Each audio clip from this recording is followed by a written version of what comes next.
L'Académie du Royaume du Maroc et le Collège de France ont organisé à Rabat une conférence débat autour des regards croisés sur l'Alhambra au XIXe siècle.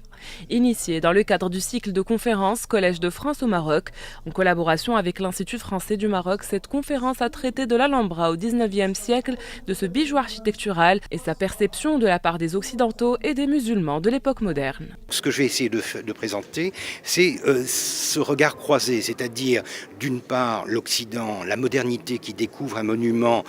du Moyen-Âge musulman, et puis les musulmans de l'époque moderne qui commencent à redécouvrir par le biais de la visite, mais aussi par le biais de l'Occident lui-même, redécouvrent ce monument de leur propre héritage et font des commentaires sur la manière dont ils perçoivent ce joyau de l'architecture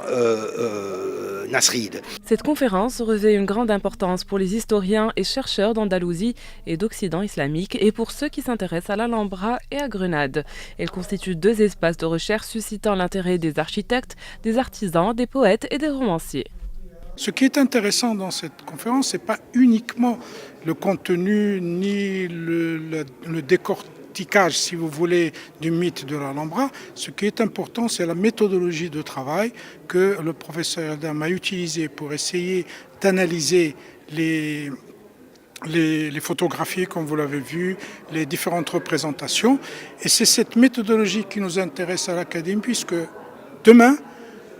le professeur se réunit avec des doctorants marocains des différentes universités du Maroc, en particulier les chercheurs en histoire, pour essayer de leur apprendre le moyen d'utiliser, la manière et la technique d'utiliser les documents pour essayer d'en tirer la quintessence. D'après les écrits historiques, le palais d'Alhambra a été mis aux oubliettes depuis la chute de Grenade à la fin du XVe siècle jusqu'au XIXe siècle avant qu'il ne soit redécouvert dans le sillage des efforts fournis pour revisiter la civilisation arabo-musulmane en Andalousie.